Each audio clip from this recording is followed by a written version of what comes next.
नमस्कार, मैं हूं आपके साथ अभिनय सिंह चौहान और आप देख रहे हैं हमारा विशेष कार्यक्रम छत्तीसगढ़ के बात हमारे साथ। आज बात छत्तीसगढ़ में धर्म स्वातंत्र्य विधेयक पर हो रही है और उस पर हो रही सियासत को लेकर। छत्तीसगढ़ के गृह मंत्री विजय शर्मा ने छत्तीसगढ़ विधानसभा में छत्तीसगढ़ धर्म स्वतंत्रता विधेयक पेश कर दिया है, जहां विधेयक के तहत प्रस्तावित कानून में अवैध धर्मांतरण और प्रलोभन और दबाव से धर्म परिवर्तन कराने पर 7 से 20 साल तक की सजा और भारी जुर्माने का प्रावधान है। अब मिथ्या जानकारी या कपटपूर्ण तरीके से धर्म परिवर्तन कराना प्रतिबंधित होगा। सरकार का कहना है कि विधेयक से धर्म परिवर्तन की प्रक्रिया को पारदर्शी और कानूनी बनाया जाएगा। वहीं नेता प्रतिपक्ष चरणदास महंत ने विधेयक का विरोध करते हुए कहा कि इस तरह के कानून देश के कई राज्यों में पहले से हैं और मामला सुप्रीम कोर्ट में भी चल रहा है, इसलिए इस बिल को जल्दबाजी में पास नहीं किया जाना चाहिए। महंत ने बिल को सिलेक्ट कमेटी के पास भेजने की मांग की है, जिस पर गृह मंत्री विजय शर्मा ने कहा कि संविधान के तहत कानून बनाने का अधिकार राज्य सरकार को है और ये बिल पूरी तैयारी और चर्चा के बाद लाया गया है। इसके बाद आसंदी ने कांग्रेस की आपत्तियों को खारिज कर बिल पेश करने की अनुमति दे दी, तो कांग्रेस विधायकों ने सदन से वॉकआउट कर दिया। इस पर विजय शर्मा ने कहा कि वॉकआउट नहीं बल्कि इसे भागना है। जहां आपको बता दें कि भाजपा आरोप लगाती रही है कि कांग्रेस की सरकार में बस्तर के पुलिस अधिकारियों को मुख्यमंत्री के नाम लेटर लिखकर बताना पड़ता था कि बस्तर धर्मांतरण की आग में जल रहा है, लेकिन कांग्रेस सरकार ने मौन धारण किया हुआ था। अब भाजपा सरकार विधेयक लेकर आई है तो कांग्रेस विरोध क्यों कर रही है और पिछली कांग्रेस सरकार पर लगे आरोप कितने सत्य हैं, आज इन्हीं सवालों का जवाब तलाशने की कोशिश करेंगे। पहले सुन लेते हैं कुछ प्रतिक्रियाएं। आज धर्म स्वातंत्र बिल प्रस्तुत होगा सदन में और उस पर चर्चा भी होगी और वो पास भी होगा। हमने उसी के तहत कहा कि धर्म स्वातंत्र विधेयक पर जो चर्चा करना चाहते हैं आप, या तो ये पहले बता देते कि ये ऑलरेडी राष्ट्रपति के द्वारा वापस किया गया है, किन किन कारणों से वापस किया गया है, किन किन आपत्तियों के कारण वापस किया गया है। आप तो भेज दिए थे वहाँ, तो इसे राज्यपाल ने भेज दिया था राष्ट्रपति जी के यहाँ और राष्ट्रपति जी ने आपको वापस कर दिया। तो कौन कौन 3 आपत्ति हैं या तो बता दो, उस पर चर्चा हो जाए, उसके बाद विधेयक लाओ नया। या आप नहीं चाहते हमको बताना तो एक प्रवर समिति बना दो विधायकों की जो इस पर जांच करे। प्रवर समिति चाहे तो high court, retired high court जज, रिटायर्ड सुप्रीम कोर्ट जज या अन्य विधि वेत्ताओं से जिनसे वो करना चाहे चर्चा, राय लेना चाहे, उस राय के बाद यहाँ प्रस्तुत कर दो, हम सब लोग भाग लेंगे, चर्चा करेंगे। मगर वो इनमें ऐसे कानूनी अड़चन पैदा कर रहे हैं कि अब कोई व्यक्ति, जैसा कि मैंने पढ़ा उसको, कि मैं अपना धर्म बदलना चाहता हूँ, वो 60 दिन पहले से बताएगा, आवेदन देगा कलेक्टर को कि मैं धर्म परिवर्तन करना चाहता हूँ, और 21 दिन बाद उस पर चर्चा होगी, वो सुनवाई होगी कई तरह के, और पुलिस को जिस ढंग से उसमें हस्तक्षेप करने के निर्देश दिए जा रहे हैं वो पूरे छत्तीसगढ़ के लिए, आप हम सब के लिए, उसमें कांग्रेस और भाजपा की बात नहीं हो रही है। और दूसरी इसलिए जो कठोरता से बिल ला रहे हैं उसका एक विरोध है। इस विषय पर हमारे साथ चर्चा करने के लिए खास मेहमान जुड़ गए हैं। संतोष दास जी, भाजपा प्रवक्ता, हमारे साथ जुड़ गए हैं। आशीष यादव जी कांग्रेस से हमारे साथ जुड़ गए हैं। इसी के साथ रमेश पांडे जी, वरिष्ठ पत्रकार, हमारे साथ जुड़ गए हैं। तीनों ही मेहमानों का सबसे पहले तो बहुत स्वागत है अनादि टीवी पर। और सबसे पहला सवाल आशीष जी आज आपसे कि सरकार से लंबे समय से, चाहे विपक्ष हो, हम लोग भी यानी कि मीडिया भी लंबे समय से मांग कर रहा था और आमजन भी मांग कर रहे थे, अलग अलग कमेटियां बनाकर चाहे प्रदर्शन करते हुए मांग की जा रही थी कि सरकार इस पर कानून लेकर आए। अब जब विधेयक आ गया है तो आप जो है विधानसभा के अंदर इसका विरोध दर्ज क्यों नहीं करा सकते? मतलब अगर नेता प्रतिपक्ष मीडिया के सामने आकर गलतियां गिना सकते हैं कि ये इसमें परेशानी है, तो अगर आप विधानसभा के अंदर चर्चा करते तो और बेहतर नहीं हो सकता था क्या? वॉकआउट करने की क्या जरूरत थी? देखिए अभिनय जी, मैं आपको बताना चाहूंगा कि नेता प्रतिपक्ष जी ने बहुत स्पष्ट किया। उन्होंने कहा कि ऐसे 11 मामले सुप्रीम कोर्ट में लंबित हैं और इन स्थिति में जो है इस पर डायरेक्ट विधेयक लाने के बजाय प्रसव समिति पर इसको दिया जाए और उस समिति के गठन के बाद जो है इस पर उनके गुण दोष निकालने के बाद विधेयक प्रस्तुत किया जाए। ऑलरेडी जब राष्ट्रपति जी के पास से ये विधेयक वापस आ चुका है तो इस पर जो है सुधार करके विधेयक को प्रस्तुत करने में क्या परेशानी है। धर्मांतरण के विरोध में कानून लाने का कोई विरोध नहीं किया जा रहा। विरोध किया जा रहा है कि जिस तरीके से इसको लाया जा रहा है, क्या कोई बातें छुपा रहे हैं, क्या कोई अन्य जो आपत्ति दर्ज कराई गई है, 3 आपत्ति जिसकी वजह से राष्ट्रपति जी के पास से ये बिल वापस आया है, इस पर जो है भारतीय जनता पार्टी खुद को सेफ रखना चाह रही है, डिफेंस मोड पे जा रही है क्या? ये बता दें। ये बताने के बाद इस विधेयक को प्रस्तुत करें समिति द्वारा, गुण दोष मिटाने के बाद हम इसका स्वागत करेंगे और फिर इस पर चर्चा करेंगे। अगर इस तरह से ये लाएंगे, अगर अपने आप को तानाशाही का पुतला बनाते हुए तानाशाही प्रस्तुत करेंगे और विधेयक ले आएंगे और कहेंगे इसे पास करिए, तो निश्चित रूप से उसका विरोध होगा, इसीलिए वॉकआउट हुआ। ठीक है, बिल्कुल आपने सीधे तौर पर यह तय कर दिया कि वॉकआउट क्यों किया गया है, उसके पीछे की वजह क्या रही।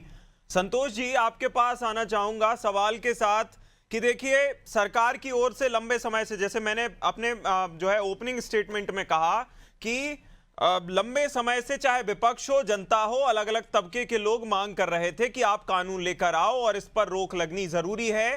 धर्मांतरण पर सरकार छाती ठोक कर कहती थी कि हम ऐसा कानून लेकर आएंगे जो ना कभी आज से पहले बना नहीं है और धर्मांतरण पर पूर्णतः रोक लग जाएगी। सरकार विधेयक ले आती है, लेकिन पता चलता है कि इस तरह के जो है मामले सुप्रीम कोर्ट में चल रहे हैं, जैसा आरोप कांग्रेस लगा रही है। तो क्या इस पर इतना समय लेने के बाद भी, इतना गहन मंथन और चिंतन करने के बाद भी आप ये भूल गए थे कि इसी तरह का कानून अगर हम फिर लेकर आएंगे तो हो सकता है कोर्ट कचहरी हमें देखनी पड़े? पहले तो अनादि टीवी के सभी दर्शकों को नमस्कार और सभी पैनल को भी नमस्कार जी। देखिए, मैं बड़े ध्यान से अभी आशीष जी की बातें सुन रहा था। देखिए, उनको तो हंगामा खड़ा करना ही मकसद है और तस्वीर बदले न बदले क्या फर्क पड़ता है। देखिए, धर्मांतरण के लिए जो कानून माननीय मंत्री जी ने प्रस्तुत किया है, विधेयक प्रस्तुत किया है हमारे सदन में, धर्म स्वातंत्र अधिनियम, और उसका एक विपक्ष, एक सकारात्मक और एक जिम्मेदार विपक्ष होने के नाते इनको स्वागत करना चाहिए था। तो इन्होंने क्या किया, इन्होंने ये बहिर्गमन का रास्ता चाहते हैं, बहस नहीं चाहते इस मुद्दे पर कहीं ना कहीं, और सरकार पूरी तैयारी के साथ इस मुद्दे को लाई। और देखिए, धर्मांतरण छत्तीसगढ़ में एक बहुत बड़ा मुद्दा है। आप इसको केवल व्यक्तिगत आस्था में परिवर्तन के विषय को जोड़ करके नहीं देख सकते। ये धर्मांतरण, आप नारायणपुर का इलाका ले लीजिए, आप अभी बेड़ा कांकेर में आपने देखा, बस्तर के कई इलाके ऐसे हैं जो धर्मांतरण से पीड़ित हैं। सरगुजा का ऐसा क्षेत्र अंचल है, रायगढ़ में ऐसे कई अंचल है जहां पर ये जो धर्मांतरण है ये बहुत बड़ा मुद्दा है। वहां पर जनजाति वर्ग जिस तरीके से सर्वाइव कर रहा है, एक वर्ग विशेष उठ खड़ा हुआ है इसके खिलाफ, धर्मांतरण के खिलाफ में, जो लगातार प्रदर्शन कर रहा है। ऐसे कई मामले पकड़े जा रहे हैं जहां पर चंगाई सभाएं हो रही है, वहां पर उनका एक संतोष जी, इतिहास से हम जितने भी लोग चर्चा में बैठे हैं, संतोष जी, भूमिका में पहले ही बता चुके हैं कि धर्मांतरण कितनी बड़ी समस्या है। मैंने सवालों में भी इसका जिक्र किया, भूमिका पहले ही बन चुकी है। आप ये बताइए कि गहन मंथन अगर किया गया था तो आरोप क्यों लग रहे हैं कि आप बिल्कुल वैसा ही विधेयक लेकर आए हैं जिस तरह के मामले सुप्रीम कोर्ट में चल रहे हैं?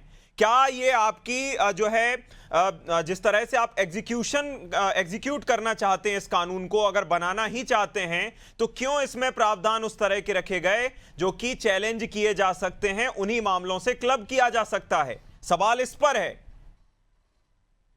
देखिए, जहां तक सरकार ने जो विधेयक को आज विधानसभा में प्रस्तुत किया उसका प्रश्न है, वास्तव में देखिए इसमें जो भी प्रावधान सरकार ने लाए हैं, चाहे वो सजा का प्रावधान है, चाहे वो पुलिस को इसकी जानकारी देने की बात है, चाहे कलेक्टर से परमिशन लेने की बात है, बिल्कुल कहीं भी किसी भी प्रकार से ऐसा कोई प्रावधान इसमें नहीं है जिस पर विपक्ष को छोड़ करके और बाकी किसी अन्य वर्ग को किसी को आपत्ति हो। मुझे लगता है कि जो आदिवासी समाज पीड़ित है, आप जरा उनसे जाकर पूछिए कि ये धर्मांतरण का कानून जो आया है और इसमें जो प्रावधान लाए गए हैं, ये सही है या गलत है। वो बिल्कुल कहेंगे कि बिल्कुल ये तो कानून होना ही चाहिए, और इस कानून के लागू होने से हम अपने जनजातीय समाज को बचा पाएंगे धर्मांतरित होने से। और वास्तव में देखिए, धर्मांतरण से सीधे राष्ट्रांतरण होता है। ऐसा केवल केवल हमारी पार्टी भी नहीं कहती, या केवल हम नहीं कह रहे हैं, बल्कि 1935 में महात्मा गांधी ने कोड किया था कि धर्मांतरण वास्तव में राष्ट्रांतरण हो जाता है, इसलिए धर्मांतरण नहीं होना चाहिए। और हर जो अगर एक हिंदू है तो उसको बिल्कुल अपने धर्म का ईमानदारी से पालन करना चाहिए और हिंदू बने रहना चाहिए। ठीक है, और कोई अगर जवाब मुसलमान है दीजिएगा तो आशीष जी। आशीष जी जवाब दीजिएगा कि आदिवासी समाज को तो कोई समस्या नहीं है, वह तो चाहता है, कांग्रेस तो विरोध के लिए विरोध करती है। आशीष जी जवाब दीजिएगा। ये भारतीय जनता पार्टी का कहना है कि आदिवासी, अभी तक इन्होंने ये तो बताया नहीं कि वो क्या 3 आपत्ति थी जिनकी वजह से राष्ट्रपति जी द्वारा ये बिल वापस लाया गया, वापस किया गया। उसके अलावा ना ये बता पा रहे हैं ये कि जो प्रावधान, जो प्रोसेस में दिक्कतें हैं, 60 दिन पहले से इंटीमेशन देना होगा, उसके 21 दिन बाद जो है से परमिशन ग्रांट होगी, और उसमें जो है कलेक्टर से परमिशन लेके कोई व्यक्ति ये निर्धारण करेगा कि मैं धर्म बदल सकता हूं या नहीं बदल सकता हूं, और धर्म अगर कोई स्वेच्छा से भी बदल रहा है तो इसकी अनुमति कलेक्टर साहब देंगे। ये अभी तक मोटा मोटा इस कानून से समझ में आया, बाहर आया। हमें इस पर भी कोई चर्चा करने में दिक्कत नहीं है, पर क्या अगर सुप्रीम कोर्ट में 11 राज्यों के मामले चल रहे हैं तो इसे एक कमिटी द्वारा गठित करके इसके गुण दोष सुधार कर विधेयक को प्रस्तुत करने में भारतीय जनता पार्टी को किसी प्रकार की समस्या है क्या? कोई छुपी हुई इसमें इनकी विभाजन की नीति है क्या? क्या ये धर्म के नाम का कार्ड खेल रहे हैं, आशीष जी, या फिर वाकई में ये इसके कानून बनाना चाहते हैं? ये समझदारी वाली बातें हम बैठकर विधानसभा में भी बोल सकते थे, बाहर क्यों निकल कर आए? सवाल ये भी है कि आप अगर आदिवासी समाज के आपके नेता चुनकर आते हैं और वो अगर आवाज उठा सकते हैं, आवाज बन सकते हैं, तो आप वो आवाज हल्ले के तौर पर बाहर विधानसभा से निकलकर क्यों करते हैं? उसको आप अंदर भी बोल सकते थे, कमेटी की मांग करते, या जो भी आपको मांग करनी थी। ऋषभ जी, कमेटी की मांग की गई थी नेता प्रतिपक्ष जी द्वारा, और सदन में उसको ठुकराकर विधेयक प्रस्तुत किया गया, इसीलिए वॉकआउट किया गया। बड़ी स्पष्ट बात है। इस पर यही मांग की गई कि आप गठन कीजिए, गठन करने के बाद समिति द्वारा इसे लेकर आइए। उस मांग को नहीं माना गया और फिर भी विधेयक प्रस्तुत किया गया, इसीलिए वॉकआउट किया गया। ठीक है, ठीक है। रमेश जी को इन करते हैं। रमेश जी, सीधे तौर पर पहले तो मैं एक सवाल आपसे ये कि आप इसके प्रावधानों को कैसे देखते हैं जो विधेयक लाया गया है? दूसरा कि क्या कमेटी की मांग चर्चा के बाद, या कमेटी को चर्चा के बाद नहीं भेजा जा सकता था अगर इसमें कोई समस्या थी? विपक्ष को वॉकआउट की क्यों जरूरत पड़ी? विनय जी देखिए, इसमें मैं तीनों बिंदुओं को स्पष्ट कर देना चाहता हूं जी, और आपके प्रिय चैनल के माध्यम से जो भी दर्शक देख रहे हैं उन तक भी ये भ्रम दूर हो जाना चाहिए। हम लोग कितनी भ्रामक बातें कर रहे हैं और गलत बातें लोगों के बीच में ले जा रहे हैं। दो विषय है। एक विषय ये है कि कांग्रेस का ये कहना है कि मामला सुप्रीम कोर्ट में चल रहा है, राष्ट्रपति ने वापस कर दिया है। तो इस पर मैं बता दूं कि ये संशोधन विधेयक 2006 जो 2006 में आया था, उस पर राष्ट्रपति राज्यपाल को आपत्ति थी, वापस हुआ था, और उसी संशोधन विधेयक का मामला सुप्रीम कोर्ट में भी था। विधानसभा में आज के 2 दिन पहले विधानसभा ने, गृह मंत्री ने वो विधेयक वापस ले लिया। अब उस विधेयक से विधानसभा में प्रस्तुतिकरण से कोई लेना देना नहीं है। जो विधेयक आया है वो नया और फ्रेश विधेयक है, न तो राष्ट्रपति के यहाँ से वो वापस हुआ है, न ही सुप्रीम कोर्ट पर उस पर कोई केस चल रहा है। वो एकदम ताजा विधेयक है। इस विधेयक का नाम है धर्म स्वातंत्र विधेयक 2026। 2006 वाले विधेयक से कोई लेना देना नहीं थी। एक बात तो ये स्पष्ट कर लीजिए कि इसमें न सुप्रीम कोर्ट की कोई बाधा है, न इसमें राष्ट्रपति की, राज्यपाल की कोई बाधा है। और जो चुनी हुई सरकार होती है उसका अधिकार होता है कि वो विधानसभा में कोई भी विधेयक प्रस्तुत कर सकती है। कांग्रेस तो उसके अधिकार को भी छीनना चाहती है। क्यों नहीं? वो अगर सरकार चाहती है तो विधेयक ला सकती है, और कांग्रेस को विपक्ष के नाते भरपूर समय देकर के चर्चा में हिस्सा लेना चाहिए। उस चर्चा में अगर ये लगता है कि कुछ दिक्कतें आ रही है, आरोप बढ़ रहा है, तब मामले प्रवर समिति को भेजे जाते हैं। अभी विधेयक प्रस्तुत ही नहीं हुआ, पहले कैसे भी प्रवर समिति चला जाएगा? ये तो बिल्कुल झूठी बात है। पब्लिक में ये जानी चाहिए कि इस तरह की बातें मनगढ़ंत, पूरी मनगढ़ंत है, इसका कोई अस्तित्व नहीं है। पहले तो विधानसभा में विधेयक प्रस्तुत होगा ना, उसके पहले कैसे प्रभार समिति में चला जाएगा। और जब विधेयक प्रस्तुत हुआ, उसमें विधेयक में जो आपने कहा कि विधेयक के प्रावधान को कैसे देखते हैं, मैं ये कहता हूं टीवी में एंकर काम करना है तो पहले वे आवेदन करेंगे, अपनी योग्यता बताएंगे, उनका मूल्यांकन होगा, तब तो नियुक्ति होगी। बिल्कुल, आवेदन भी नहीं करना है, आपको योग्यता भी नहीं बताना है, मूल्यांकन भी नहीं होना है, सीधे आप एंकर बन जाएंगे। तो विधेयक में ये लाया गया है कि अगर किसी व्यक्ति को स्वतंत्र रूप से अपना धर्म परिवर्तन करना है बगैर किसी के दबाव में, बगैर किसी लालच में, तो वो शासन के पक्ष या जो प्रशासन है उसके पक्ष में उसके सामने आवेदन करे, प्रशासन उस पे आपत्ति और वो मंगाएगा जो दावा आपत्ति होती है। अगर उस पर कोई दिक्कत नहीं है तो धर्म परिवर्तन कर सकता है, उसमें तो कोई रोक नहीं लगी है। लेकिन अगर किन्हीं कारणों से उन नियमावली के विरुद्ध जाकर के वो दबाव में या किसी अन्य कारणवश उस प्राविधानों का उल्लंघन करके मतांतरण हो रहा है, तो उसमें दंड का प्राविधान किया गया। तो इसमें किसी को क्या आपत्ति हो सकती है? सही किसी को कोई आपत्ति मेरे ख्याल बिल्कुल सही बात इसलिए भी है। आशीष जी, आपके पास फिर से सवाल लेकर आऊंगा कि मनस्थिति सबसे बड़ी बात है, क्योंकि जब जो है धर्मांतरण के मामले सामने आने शुरू हुए तो सबसे बड़ी एक बात ये निकलकर सामने आई कि लोगों को प्रलोभन देकर, चाहे गेहूं चावल या पैसों का प्रलोभन देकर, अन्य तरह के प्रलोभन देकर उनसे धर्म परिवर्तन का उन पर दबाव बनाया जा रहा था। अगर मनस्थिति का पता चल जाएगा कि कौन अपनी जो है किस मेंटल स्टेट में धर्म बदलना चाहता है, अगर वो ठीक है तो उसको परमिशन मिल जाएगी। इसमें प्रावधान पर विरोध क्यों? ये सबसे पहली बात मैं आपके लोकप्रिय चैनल पर ये बताना चाहता हूं कि इस बात को किसी ने नहीं कहा कि 2026 का विधेयक नया विधेयक नहीं है। 2006 के एक मामले नहीं, वो 2006 का जो एक विधेयक जो वापस आया था उसके अलावा 11 राज्यों के 11 ऐसे मामले, सिमिलर मामले जो है कोर्ट में लंबित हैं। और आगे जाकर इस विधेयक पे भी अगर ये मामला सुप्रीम कोर्ट में जाके लंबित होगा तो कानूनी अड़चन आएगी, ये स्पष्ट बात है। ये नहीं कहा जा रहा है कि ये वाला मामला, यही विधेयक को वापस नाम बदलकर सेम विधेयक ले आए हैं अगर आप, तो भी कोई समस्या नहीं है। आप एक बार उसको कमेटी के थ्रू आ जाए, वो भी संविधान में प्रक्रिया लिखी हुई है, संविधान के विपरीत तो जाने किसी को कहा नहीं जा रहा। दूसरी बात, ये एंकर बन जाने और धर्मांतरण में अपना धर्म एक पर्सनल इशू होता है जिसमें व्यक्ति अपने ईश्वर से जुड़ता है, और उस इशू में अगर आप ये कह रहे हैं कि इसकी एलिजिबिलिटी और मूल्यांकन और इसकी स्क्रीनिंग टेस्ट कलेक्टर साहब करेंगे, देखिए जानकारी देना, शासन को जानकारी में रखकर धर्मांतरण करना एक अलग बात होती है, शासन से अनुमति लेकर धर्मांतरण करना एक दूसरी बात होती है। और इसमें जिस तरीके से आप पुलिस का भी हस्तक्षेप डाल रहे हैं, इस पर चर्चा तो निश्चित रूप से विधानसभा में होगी। हमारा कहना यह था कि इनके गुण दोष को मिटाने के लिए आप एक कमेटी का गठन करिए, उस कमेटी के गठन में उसको रेक्टिफाई करके उस बिल को आप विधेयक को प्रस्तुत करिए, तो निश्चित रूप से इस पे सार्थक चर्चा हो पाएगी। अन्यथा ये सदन का समय व्यर्थ होगा और इस पे जो है विवाद होगा। विभाजन की नीति पर हमारा स्पष्ट है कि हम विभाजन की नीति पर नहीं जाते हैं, और धर्मांतरण के खिलाफ कांग्रेस पार्टी सुदृढ़ रूप से खड़े रहेगी सरकार के लिए। लेकिन अगर गठन करके इसे सही तरीके से लाया जाएगा तब इसकी बात सार्थक सिद्ध होगी। यही बात थी, और इस बात की जब मांग उठाई गई और ऐसा नहीं किया गया तो वॉकआउट हुआ सदन में। ठीक है संतोष जी, जल्दबाजी सीधे तौर पर, मोटे तौर पर आशीष जी की तरफ से यह कहना है कि जल्दबाजी में आप इसके प्रावधानों को ड्राफ्ट करके ले आए हैं, क्योंकि 2 दिन पहले 3 दिन पहले आपने पुराने विधेयक को वापस लिया तो आपको कुछ लेकर आना था।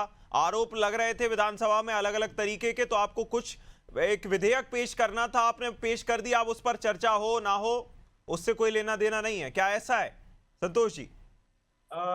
देखिए, अभी माननीय रमेश पांडे जी ने जो बातें रखी, उन्होंने स्पष्ट रूप से कहा कि 2006 में जो विधेयक आया था वो राष्ट्रपति के पास गया और वापस भी आया। उस विधेयक से वास्तव में इस विधेयक का, धर्म स्वतंत्र विधेयक का कोई लेना देना नहीं है। मुझे लगता है आसिफ की शायद सुने नहीं, मुझे लगता है रमेश पांडे जी की बात। और दूसरी बात, ये जो नया कानून आने वाला है धर्मांतरण को लेकर के, ये बिल्कुल नया कानून है। और माननीय मंत्री जी ने ही नहीं, माननीय मुख्यमंत्री जी ने भी स्पष्ट किया है, यदि वो कांग्रेस सदन में चर्चा चाहती है तो बिल्कुल इस पर पर हम पूरी विचार विमर्श करने के बाद, सदन में चर्चा करने के बाद इसको पारित करना चाहते हैं। कोई हड़बड़ी नहीं है इसको पारित करने की, और पूरी तैयारी के साथ सरकार आई हुई है। ऐसा भी नहीं, इतने सालों के बाद अगर सरकार ने पिछले 15 साल सरकार रही भाजपा, उस दौरान ये विधेयक आया था, फिर उसके बाद वो विधेयक किसी कारण से रुक गया, और अब फिर से हमारी सरकार बनी और सरकार पूरी तैयारी के साथ आई है इस बार कहीं कोई किंतु परंतु नहीं है। चर्चा से केवल और केवल कांग्रेस भागना चाहती है, और क्यों भागना चाहती है ये उनकी मजबूरी है। वो ये दिखाना चाहती है कि देखिए हम तो विधेयक के खिलाफ हैं, किसी वर्ग विशेष को अपने वोट बैंक दिखाना चाहते हैं ये, कि भाई किसी तरीके से उनको बरगला सके, बता सके। और इसके अलावा कांग्रेस के पास कोई चारा नहीं है। कांग्रेस यदि इस विधेयक के साथ खड़ी होगी तो वो उनका अपने वोट बैंक का सामना कैसे करेगी, उनकी मजबूरी है देखिए। और जहां तक देखिए धर्मांतरण का विषय है, मैं केवल ये आदिवासी वर्ग का विषय नहीं है, वास्तव में मैदानी इलाकों में यदि आप जाएंगे तो अनुसूचित जाति वर्ग के लोग, पिछड़ा वर्ग के लोग भी इस धर्मांतरण से पीड़ित है। हाल ही में आपने रायपुर में भी एक धर्मांतरण का एक मामला सामने आया था पिछले दिनों, आप लोगों ने वो समाचार भी चलाया। और निश्चित रूप से ये बहुत गंभीर मसला है छत्तीसगढ़ के लिए, ठीक है, और इसको पूरी सतर्कता से लागू किए जाने की आवश्यकता है। और कांग्रेस को मुझे लगता है इसका साथ देना चाहिए। बिल्कुल चर्चा होगी नहीं होगी वो तो हम देखेंगे ही। रमेश जी, आखिरी सवाल आपसे कि जिस तरह से आशीष जी ने कहा कि धर्मांतरण या फिर धर्म बदलना एक बहुत ज्यादा पर्सनल इशू, पर्सनल विषय हो सकता है कि मुझे किस धर्म में आस्था है या कैसे बदलना है, इसकी पावर कलेक्टर या किसी भी प्रशासनिक अधिकारी को देने का क्या ग्राउंड बनता है कि आप किसी से परमिशन लेने के बाद ही अपना धर्म बदल सकते हैं? इसे थोड़ा सा समझाइएगा रमेश जी। देखिए अभिनय जी, धर्म में क्या होता है, जैसे हिंदू धर्म के प्रावधान अलग है, उसका जन्म, उसका मृत्यु संस्कार अलग है, विवाह संस्कार अलग है। ईसाई धर्म का है, इस्लाम धर्म का अलग है। अगर मान लीजिए कोई हिंदू धर्म का आदमी इस्लाम धर्म में चला जाता है या ईसाई धर्म में चला जाता है, वो उसके विवाह संस्कार को लेकर विवाद होते हैं, अंतिम संस्कार को लेकर के विवाद होते हैं, तो जिम्मेदारी किसकी होती है? सरकार की होती है, प्रशासन की होती है। तो शासन, और जब सरकार सारी चीजें नियंत्रित कर रही है तो उस व्यक्ति को धर्म परिवर्तन के पहले अनुमति लेने में क्या दिक्कत हो सकती है? भाई अगर उसको धर्म परिवर्तन लेना करना है तो मन स्थिति तो उसकी साफ होनी चाहिए। वो सारी चीजों को कर रहा है, अनुमति क्यों नहीं ले रहा है? इसका मतलब कुछ गड़बड़ करना चाह रहा है। तो अनुमति लेना तो बहुत जरूरी है। बिल्कुल। अब ये कहीं ना कहीं मुझे थोड़ा बहुत रमेश जी उससे भी लगता है कि आप अगर मैरिज में अगर किसी तरह का कोई डिस्प्यूट होता है तो भी पार्टी सरकार बनती है या फिर हम कहें स्टेट बनता है, तो अगर इसमें भी कोई डिस्प्यूट से रोकना है, क्योंकि अंततोगत्वा स्टेट को या हम कहें सरकार को ही अगर पार्टी बना करके छोड़ा जाएगा तो सवाल जवाब तो सरकार भी या प्रशासनिक तौर पर भी किए जाएंगे। हालांकि क्या चर्चा होती है विधानसभा में, इस पर यह देखना बहुत ज्यादा जरूरी होगा। और आशीष जी से भी यही अनुरोध रहेगा कि कांग्रेस शामिल हो चर्चा में ताकि सार्थक तौर पर चर्चा के बाद सामने आ सके लोगों के कि आखिर क्या प्रावधान थे और किस पर क्या होना चाहिए था। सभा में विधेयक पारित हो चुका है जी, ध्वनिमत से पारित हो गया, अब चर्चा का कोई मसला नहीं रह गया। बहुत बढ़िया, बहुत बढ़िया। जिस तरह से वॉकआउट किया गया और पारित हो गया है तो अब तो ये देखने वाली बात होगी कि राज्यपाल की ओर से कम इसे हरी झंडी मिल ही जाए। रमेश जी, बहुत शुक्रिया आपका ये अपडेट देने के लिए और सभी मेहमानों का हमारे साथ शामिल होने के लिए इस चर्चा में। धर्मांतरण को लेकर लंबे समय से चली आ रही राजनीति को लेकर सरकार लगातार प्रयास कर रही थी, अध्यादेश माफ कीजिएगा विधेयक लेकर आती है और उसे पारित भी करा ले जाती है। कांग्रेस ने वॉकआउट किया। हालांकि ये देखना होगा कि कांग्रेस की अब इसके बाद क्या रणनीति रहती है। विरोध तो किया ही गया है। इस चर्चा में इतना ही। आप देखते रहिए अनादि टीवी। नमस्कार।